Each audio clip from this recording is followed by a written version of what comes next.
I've been doing OMAD, or 1 meal a day, pretty much every day for the last 5 years. Now this morning I ate breakfast, and then I ate about 3 hours after breakfast, and I ate lunch today.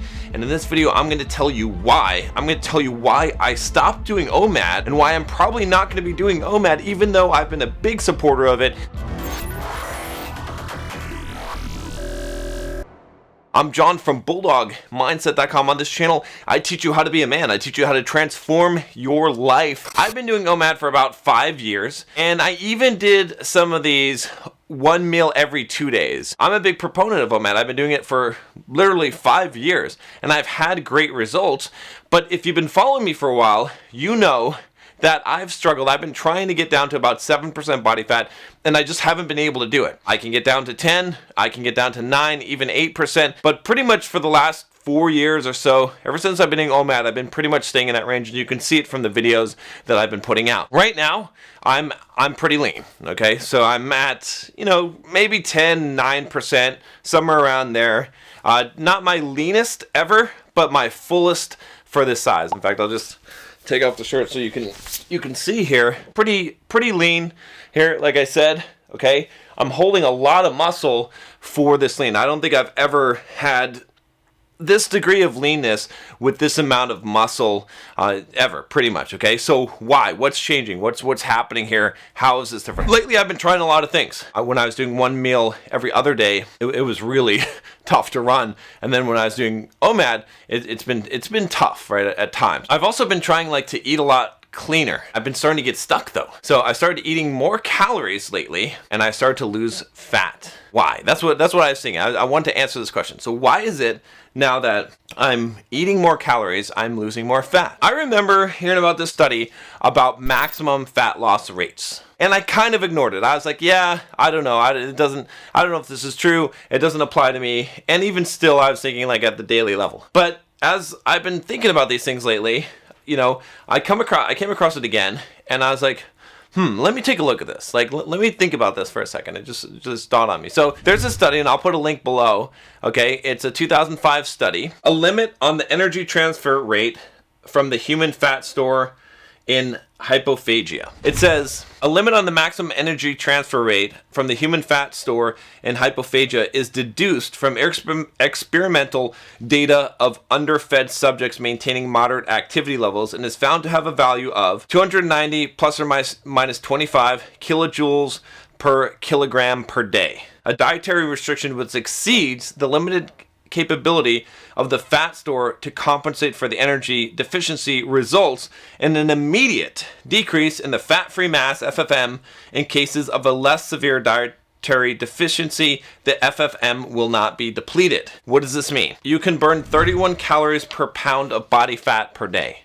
31 calories. That's it. I've been doing OMAD for a long time. I've been in a deficit, and people have been asking me, John, if you're in such a deficit, how the hell are you still alive? And why are you not wasting away? And why aren't you super ridiculously lean? Obviously, I can't be staying in a deficit the whole time, but something must be balancing out. Something must be happening that's keeping me from getting really lean, and that something has to be muscle loss. Even though it's not a huge amount of muscle loss, there must be some muscle loss that's been going on here. I'm 230 pounds, I'm 6'3". I'm about 10% body fat, like I said. At 230 pounds at 10% body fat, let's say, all right, I would be having 23 pounds of fat. So the maximum fat loss that my body should be able to do is about 713 calories a day. Yesterday, this was just me yesterday, not really doing much. I did some walking. It says I burned 2,993 calories of total burn, okay? The day before yesterday, it was 5,207. The day before that, it was 6,834. I ran 18 miles that day. If I just did nothing all day, I would probably be a negative at least 2,500 calories. Only 700 would come from fat. That's a problem. The thing is, we don't just at the end of the day, it's not like our alarm clock goes off and our body's like, okay, time to burn the 713 calories. It happens throughout the day, so it's a continuous process.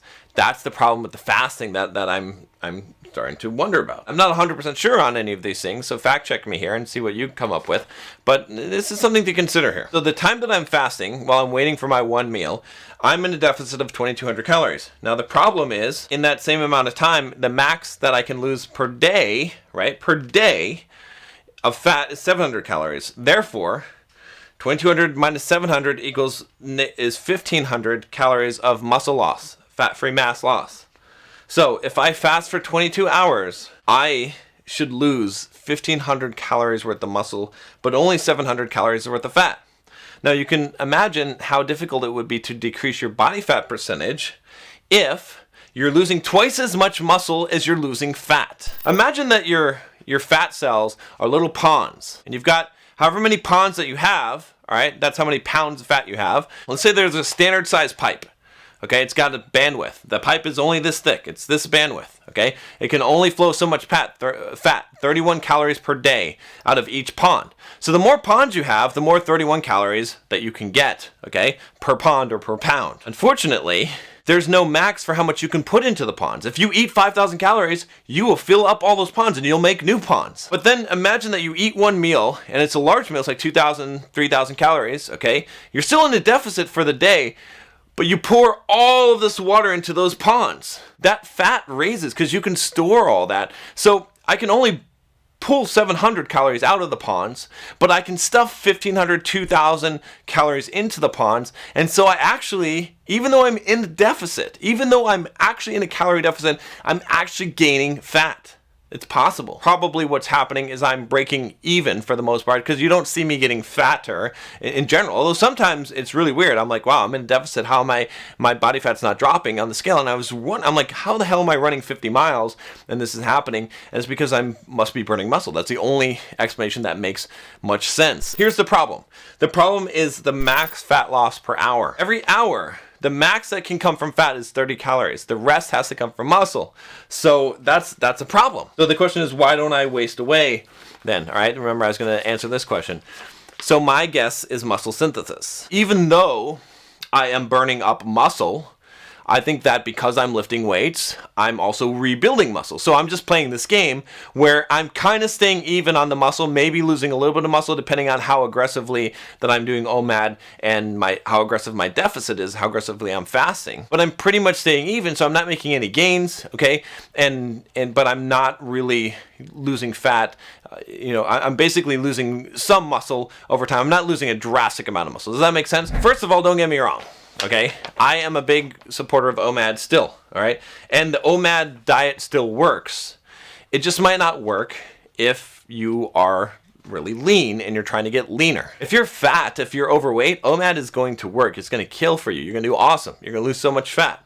Okay, you might even do one meal every other day, only eating Monday, Wednesday, Friday, okay? I have a lot of coaching clients that have done that, and it's worked for them as well. Or you might just do a fast. You might just fast for 3 days or 4 days, and then eat a meal, and then fast for 3 or 4 days, and you'll be fine. But if you start to get down to 15 or 10% body fat, that's where things probably shift and change, and you might need to have more meals, at least according to the math that I'm looking at here from the science. And, again, I'm always learning and growing here, right? I may have said some things that were opposite from this in some of my other videos, but I probably was wrong, okay? Because I'm learning from this and I'm actually testing this out. If you're really low though, like I said, I think you're gonna need to eat more often, not much calories, just enough to maximize fat burning and to stave off muscle loss. So maybe it would be just eating a little bit of protein in the morning and eating some more protein in the afternoon. So what I did this morning is I had some Greek yogurt with a little bit of fruit in there, and then a couple hours later I had some more Greek yogurt,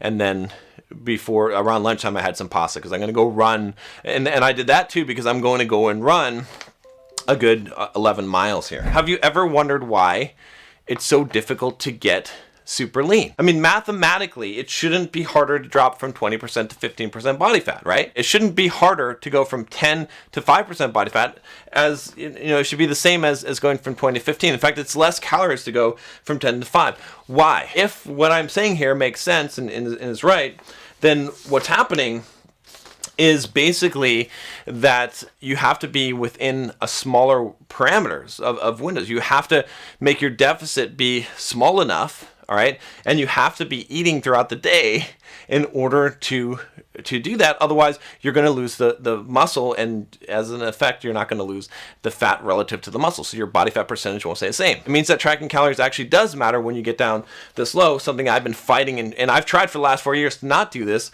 but you'll see, I'm going to get results now from doing this. Based on this math, binge eating and doing a cheat meal is horrible. It will wreck your ass, okay? Because you can store an unlimited supply of amount of fat in one meal or one day, but you can only lose, remember those ponds that have those fixed bandwidth pipes, you can only lose a certain amount, 31 calories per day per pound. For example, let's say you binge eat, okay? And you eat a surplus of, let's say, 2,000 calories, okay? If you're at my body fat percentage and I can only burn a max of 700 calories of fat per day, okay? Regardless of how much I run or work out or how little I eat, whatever my deficit is, then it takes me 3 days to get back to what I did in one day worth of damage of eating over, a 2,000 calorie surplus, because I can't do it all in one day or even 2 days. In fact, it might be worse than that, right? If let's say you eat 3,000 calories over, I mean, it gets pretty bad. So cheating and binge eating is really, really bad. It's going to keep you from getting lean. And that would explain, again, why, another thing I've always wondered, why do you have all these anorexic and bulimic people, okay, who are not freaking ripped? They're just like skinny fat almost, right? You're like, what the fuck? This person's starving themselves. They're not eating. They're throwing up after meals. Why can't they get to, I mean, shouldn't they look pretty freaking good? Shouldn't they look ripped with like 6-pack abs and stuff like that? But what you find is they're skin and bones. Why? Because they burn up all the muscle. It all kind of makes sense now when I look at things this way. This is a video I never thought I'd make, guys. I never thought I'd be preaching against OMAD. But I'm not preaching against OMAD. If you get to a certain body fat percentage, because of the max fat loss per day, and when you divide it into the max fat loss per hour, you'll find that the math points to the fact that OMAD and extended fasting doesn't work to continue to lose fat and to retain muscle. I will talk to you next time.